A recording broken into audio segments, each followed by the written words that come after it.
അങ്ങനെ മക്കളെ നല്ല മാഗിയൊക്കെ ഉണ്ടായിട്ട് പടയ്ക്കാൻ വിചാരിച്ചു. കുറേ ദിവസമായി മാഗിയൊക്കെ ഉണ്ടായിട്ട് കണ്ടില്ലേ, ടെൻറ്റിനുള്ളിൽ സെറ്റായിട്ട് ഇരിക്കുക അവിടെ. ആയി നല്ല ചൂടായില്ലോ, ഓടുന്നു ചൂടായി. മുരുകാണാവോ കണ്ടറിയേണ്ടി വരും. സാധനങ്ങളൊക്കെ വലിച്ചിട്ട് കുറേ ദിവസമായി ഇതിനുള്ളിൽ സാധനങ്ങളൊക്കെ എടുത്തിട്ടിട്ട്. അങ്ങനെ മാഗി പരിപാടികളൊക്കെ ഇങ്ങനെ സെറ്റായോണ്ടിരിക്കുന്നുണ്ട്. ഇന്ന് മാഗി കുറച്ച് വെള്ളം കൂട്ടി പടച്ചു. എന്താ വെച്ചാൽ തൊണ്ടൊക്കെ വേനിക്കുന്നുണ്ട്.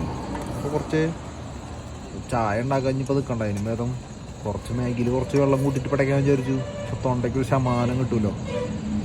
അങ്ങനെയാണ് പരിപാടി മക്കളെ. അപ്പോൾ ശരി, നമ്മളിന്ന് ടെൻ്റ് അടിച്ചുള്ള സ്ഥലം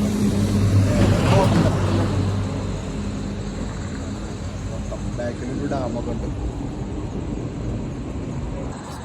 നല്ല ചൂടാ, തളച്ചതാ. സ്റ്റൗ ഒന്നും വരെ എടുത്തിട്ടില്ല.